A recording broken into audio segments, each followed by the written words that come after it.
Salut, salut, et oui, c'est Rebecca, toujours là pour le défi lecture de la Bible de l'aurore au crépuscule. On lit la Bible de la Genèse à l'Apocalypse 10 minutes tous les jours. Et là, on est en train de finir l'Ancien Testament. On est à Zacharie. Donc, si jamais tu veux lire le Nouveau Testament et un petit peu de la fin de l'Ancien, n'hésite pas à nous rejoindre. Merci Seigneur, vraiment, parce que tu es souverain, tu es au-dessus de tout. C'est toi qui nous as créés, Seigneur, et je veux te dire merci pour ton amour infini, inconditionnel envers nous. Merci encore, Seigneur, parce que tu m'as donné une communauté avec moi qui m'encourage, qui m'accompagne dans ce défi. Vraiment que chacun de ceux qui m'accompagnent puisse être béni par toi.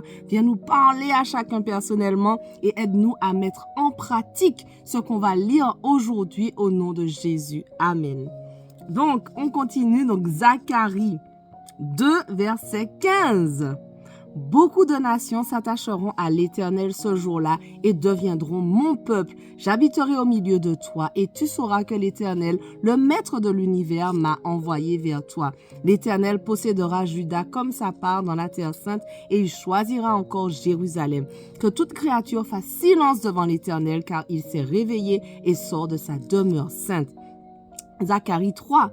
Il m'a fait voir le grand prêtre Josué debout devant l'ange de l'Éternel et Satan qui se tenait à sa droite pour l'accuser. L'Éternel a dit à Satan que l'Éternel te réduise au silence. Satan, que l'Éternel te réduise au silence, lui qui a choisi Jérusalem. Celui-ci n'est-il pas un bout de bois arraché au feu? Or, Josué portait des habits sales et se tenait debout devant l'ange. L'ange a pris la parole et a dit à ceux qui se tenaient devant lui, « Enlevez-lui les habits sales. » Puis il a dit à Josué, « Regarde, je t'enlève ta faute et je te mets des habits de fête. » J'ai dit qu'on mette sur sa tête un turban pur. Ils ont placé un turban pur sur sa tête et lui ont mis des habits. L'ange de l'Éternel était là. L'ange de l'Éternel a fait cette déclaration à Josué. Voici ce que dit l'Éternel, le maître de l'univers. Si tu marches dans mes voies et si tu respectes mes ordres, tu jugeras ma maison, tu garderas mes parvis et je te donnerai libre accès parmi ceux qui sont ici. Écoute donc Josué, grand prêtre, toi et tes compagnons qui sont assis devant toi, car ce sont des hommes qui serviront de signe. Je ferai venir mon serviteur le germe. En effet, voici la pierre que j'ai placée devant Josué. Il y a 7 yeux. Sur cette seule pierre, je graverai moi-même ce qui doit y être gravé, déclare l'Éternel, le maître de l'univers. Et j'enlèverai la faute de ce pays en un jour. Ce jour-là, déclare l'Éternel, le maître de l'univers, vous vous inviterez les uns les autres au milieu des vignes et des figuiers. Zacharie 4.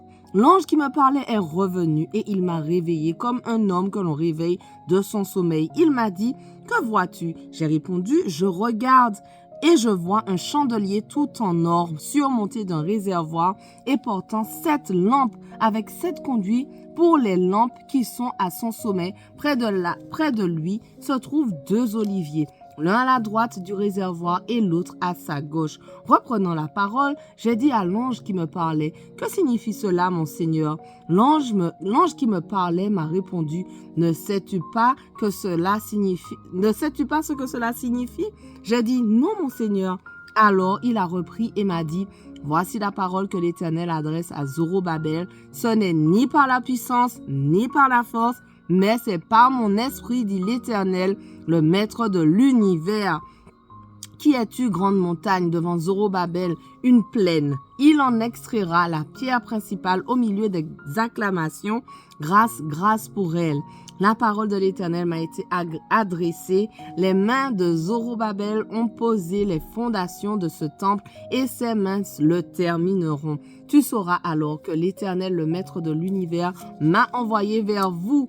En effet, ceux qui méprisaient le jour des petits commencements se réjouiront en voyant la pierre d'étain dans la main de Zorobabel, car ces 7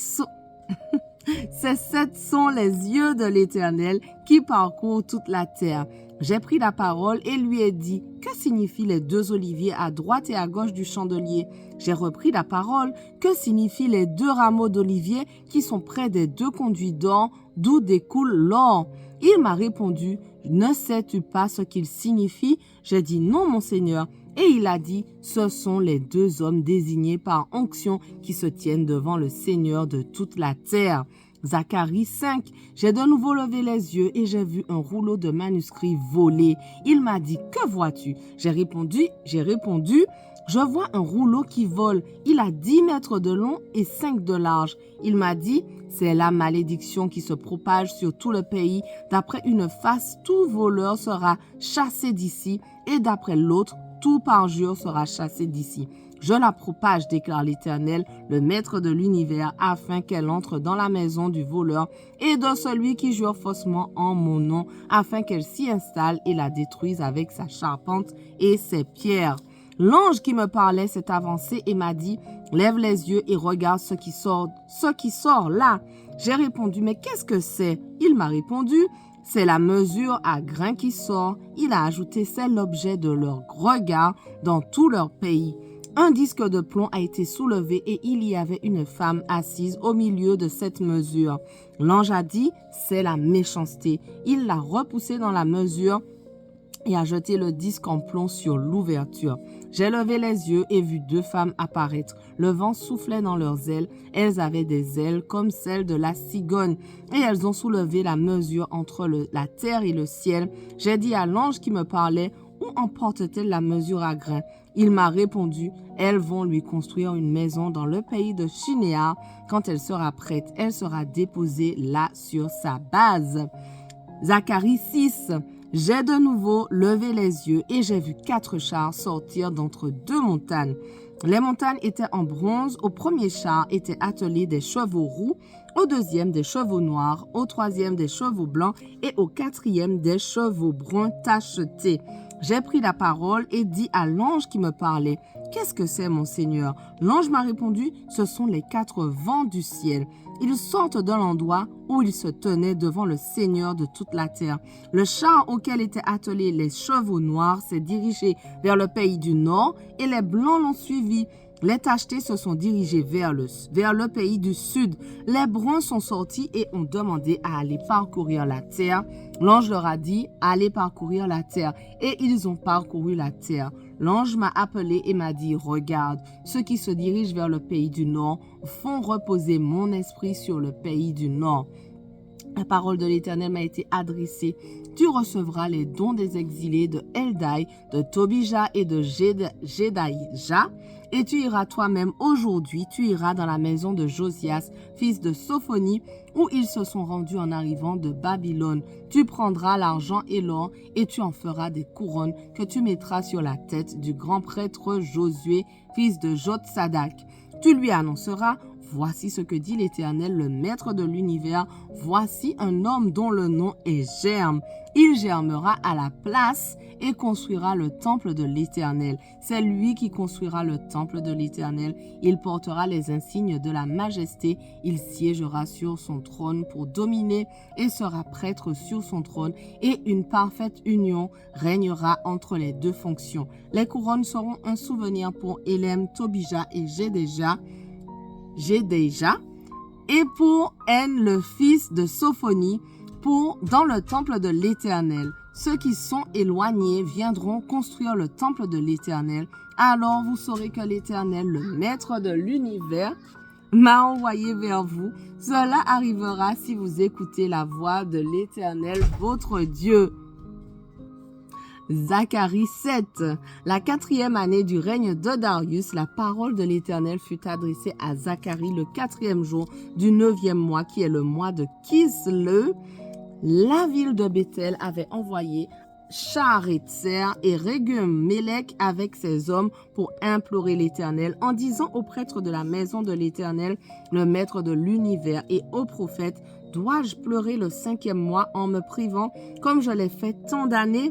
La parole de l'Éternel, le maître de l'univers, m'a été adressée, dit à tout le peuple du pays et aux prêtres, quand vous avez jeûné et pleuré le 5e et le 7e mois, et cela depuis 70 ans, est-ce pour moi que vous avez jeûné?